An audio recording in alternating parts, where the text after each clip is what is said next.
Rahul top 10 Revanth వరాలు లోక్సభ ఎన్నికలకి రేపే ఫస్ట్ లిస్ట్. రైట్. శ్రీకాంత్ ఉన్నాడా? రేపే ఫస్ట్ లిస్ట్ లోక్సభ రేవంత్. మొత్తం యువతకే ఎక్కువ ప్రాధాన్యత ఇస్తున్నాం అని చెప్పని మరి అంతే కదా, యూత్కి ఇస్తే ఆ పార్టీలో బాగుంటాయి సబ్జెక్ట్స్ కూడా. చాలామంది అంతా ఇప్పుడు అంతా జరుగుతుందంతా పార్లమెంట్ ఎన్నికల వేదికగానే అన్నీ జరుగుతూ ఉన్నాయి. ఢిల్లీ వెళ్తారంటే ఢిల్లీ వెళ్ళిన తర్వాత ఫైనలైజ్ చేస్తున్నాం, అప్పుడు అనౌన్స్ చేస్తాం. శ్రీకాంత్ అన్నాడు సార్. శ్రీకాంత్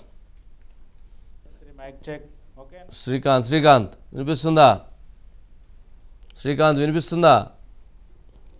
శ్రీకాంత్ ఏంటి మొత్తానికి వరాలు 10 వరాలు ఏంటి? వరాల లిస్ట్ ఏంది? ఏం జరగబోతుంది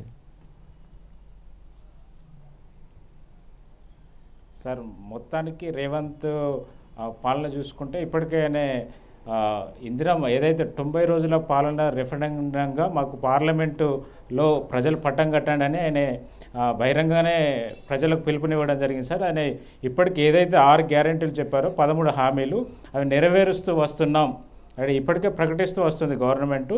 అందులో భాగంగా ఇప్పటికే ఆర్టీసీ బస్సు కావచ్చు మహిళలకు, అదేవిధంగా గృహజ్యోతి కావచ్చు, అదేవిధంగా ఇటీవల ప్రకటించిన పథకాలు కావచ్చు, ఇందిరమ్మ ఇల్లు అంటే ప్రజల్లో ఆకర్షించే పథకాలే ప్రవేశపెడుతూ వస్తున్నారు. అదేవిధంగా ఆరోగ్యానికి సంబంధించి పథకాలు కావచ్చు, ఇవన్నీ ప్రకటిస్తూ వస్తున్నారు. అయితే ముఖ్యంగా రేవంత్ రెడ్డి మాత్రం కాన్ఫిడెంట్గా ఉన్నాడు సార్. 90 రోజుల పాలన ఏదైతే ఉందో మేము ఖచ్చితంగా మాకు 14 సీట్లు గెలుచుకుంటాం అనేది అయితే ఆయన కాన్ఫిడెంట్గా చెప్తున్నాడు.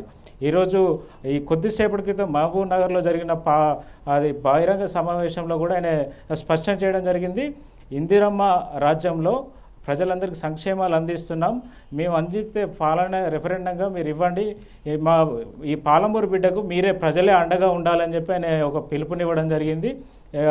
ఏదైతే ఉందో రాష్ట్ర ప్రజల కోసం నేను కేంద్రంతో సఖ్యతతో ఉంటాను, అవసరమైతే చాకి బండకేసి కొడదాం ఇవ్వకుంటే అనేది ఇట్లాంటి పదాలు వాడడం జరిగింది.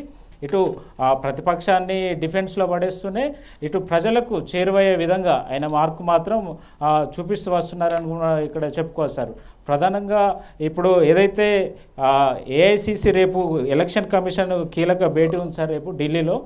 సీఎం రేవంత్ రెడ్డితో పాటు బట్టి విక్రమార్క హాజరు కానున్నారు. దీనికి ఢిల్లీలో సంబంధించి దాదాపు లిస్టు ఫైనల్ అయ్యే అవకాశం కనిపిస్తుంది. ఎందుకంటే సీఎం రేవంత్ రెడ్డి ఇప్పుడు రాష్ట్రంలో పిసిసి అధ్యక్షుడిగా ఉన్న నేపథ్యంలో ఆయనకే దీనికి సంబంధించిన పూర్తిగా బాధ్యత కూడా అధిష్టానం అప్పచెప్పింది. అయితే ఈ నేపథ్యంలో కొంతమంది మనకు ఎక్స్క్లూజివ్ కొంతమంది పేర్లు వచ్చాయి సార్. ఈ లిస్ట్ కన్ఫర్మ్ అయ్యే అవకాశం కనిపిస్తుంది.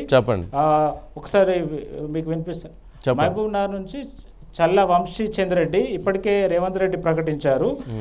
చేవెల నుంచి పట్నం సునీత మహేందర్ రెడ్డి, సికింద్రాబాద్ నుంచి బొంతు రామ్మోహన్, మెదక్ నుంచి ఈయన బీఆర్ఎస్ నుండి వచ్చారు సార్. మెదక్ మైనంపల్లి హనుమంతరం లేదా నీలం మధు, ఈ ఇద్దరి మధ్య పోటీ ఉంది. జహీరాబాద్ సురేష్ షెట్కర్, నిజామాబాద్ జీవన్ రెడ్డి ఎమ్మెల్సీ జీవన్ రెడ్డి లేదా ఆరెంజ్ ట్రావెల్స్కి చెందినటువంటి సునీల్ రెడ్డి, ఆదిలాబాద్ రేఖా నాయక్, మహబూబాబాద్ బలరాం నాయక్ లేదా విజయబాయ్, వరంగల్ అద్దంకి దయాకర్, పెద్దపల్లి వెంకటేష్ నేత ఎవరైతే బీఆర్ఎస్ సిట్టింగ్ ఎంపీ వచ్చారో కాంగ్రెస్కి అతనికి టికెట్ ఆశావాలో ప్రియారిటీ ఉన్నట్టుగా తెలుస్తుంది సార్. అదేవిధంగా మల్కాజ్గిరి కంచర్ల చంద్రశేఖర్ రెడ్డి, ఈయన అల్లు అర్జున్కి మామ అవుతారు సార్, అతను ఉన్నాడు.